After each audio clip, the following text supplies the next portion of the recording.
You may see this world as strange and unique, but it is not too dissimilar to our own despite how different it may look and seem to you. We will follow this brave quintet of critters upon their journey and learn how, although their situation seems dire, they do not lose faith for what they believe is correct. The food here falls from way up above in the trees. It is the most minimal scraps, despite there being many a creature on this woodland floor, but the people accept it as they watch the screens and wait for more. All the critters down here believe that this is all there is to life, and don't seem to have any questions about what is going on. Our heroes, however, are different.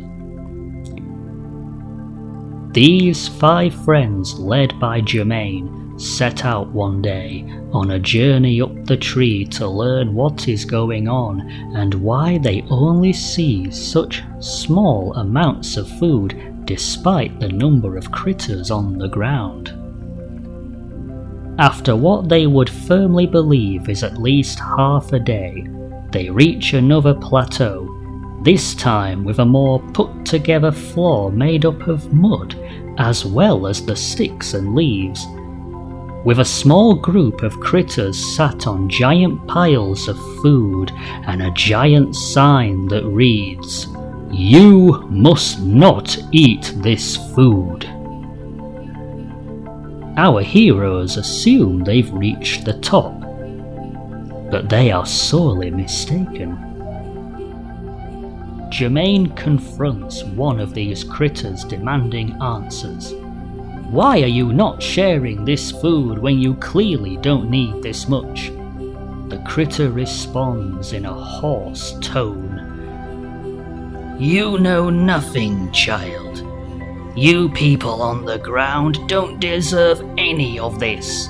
It's all ours. If you have a problem, you better keep going up."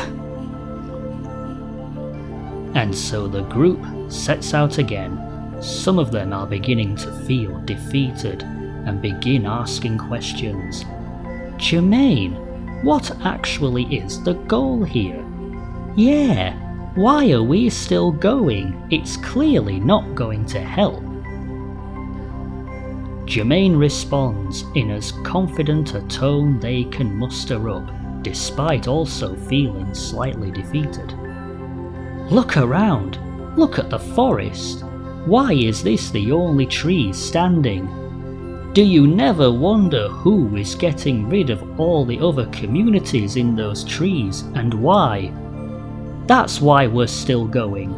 To find the answers and help every one of those who live on the ground." The group all hear this and find themselves reinvigorated to keep climbing through the night and the next day also. Eventually, they stumble upon a place that is completely different from anything they know, with smooth mud floors and few signs they're still even in the tree. A grand table sits in the middle of the room, seating 5 animals they have never seen before, but can tell shouldn't be this high up. The group stands headstrong. In front of them, hurling questions and accusations about the mistreatment of those on the ground, and the animals don't answer. After a moment, one of the animals chimes up, saying, "It feels shameful to admit, but it isn't our decision.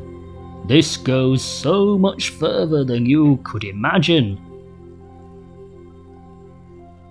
Our heroes, almost completely in unison with each other, say, "You should be ashamed," and begin climbing up once more. Our heroes find themselves in a clearing with no other people on it and settle in for a while. Fiona chimes up and quietly says, "It's obvious we can't do anything. So many people are up against us and don't want to help us." Some of the others lower their heads, but Jermaine stands up and courageously says, "I'll admit I'm feeling discouraged as well, but we've come so far now, we cannot give up. Everyone is relying on us." They sit down together again.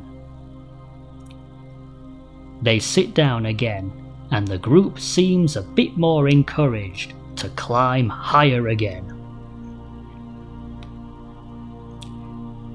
Upon reaching the next plateau, the group find themselves dwarfed by a vast colosseum-like structure in which sit an array of creatures, some resembling the group they cast shame on, and others that look exactly like them and the people they know back home. "How does it keep getting bigger?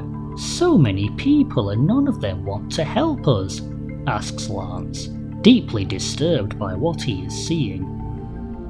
The crowd sat above them shouts out, completely synchronized, "What are you doing here? You should be down below." Our heroes are taken aback by the sheer volume at which the crowd speaks, but they do not falter, and Jermaine speaks up. "We seek those in power. We the people demand more food." Once again, completely synchronized, the whole crowd, in silence, point toward the staircase at the far end of the Colosseum, and the group heads in that direction. Despite their confidence, the heroes are due to face their greatest foe and his sinister entourage. They climb up onto another vast area, this time with marble-speckled floors with golden embellishments all around them, and are in awe of what they are seeing, but also unbelievably disturbed by who they see. The grotesque being booms out to them, "Who are you, peasants? How dare you step foot in here?" Out of the darkness behind the toad, 3 other ugly creatures appear. The first is a cockroach, whispering about flies. The second is a dung beetle, holding a ball of dung with screens stuck inside it. The third and final being a mole rat, whispering in the toad's ear. Jermaine steps forward and yells the group's demand, "You will provide our people with more food, and you will allow us passage as high up as we need to survive." The toad merely ignores them and turns to the mole rat and nods slightly. Before they know it, our heroes are falling all the way back to the ground. A giant thud echoes throughout the surface as the heroes land back on the ground from above. Some people look around at what it is, while others completely ignore the sound, carrying on with their lives. Of those who do look to see what the sound is, 2 squirrels move to help our heroes onto their feet again, but Jermaine stays on the ground a little longer. He yells out, "I've had enough! What gives them the right to treat us this way?" He then stands up, marching past everyone. Followed by the rest of the group and a large crowd of others, he climbs a pile of the screens that have been littered around while muttering under his breath, and as he summits the pile, he yells out, "We the people!" Begin to gather in front of the pile of screens as he shouts out, and he takes this opportunity to speak up and demand change. "We the people must join together and demand change. We must climb the tree and take our rightful place up there and redistribute the food. People begin to cheer as the sun begins rising on this new era. The crowd, led by Jermaine, Petra, Lance, Greta, and Garth, our heroes, climb the tree together, ready to take back what is rightfully theirs, signalling a brand new time for the people of the tree where they can thrive. When they summit, they're once again face to face with the Toad and his entourage, ready to fight back and remove them from their untouched palace in the sky.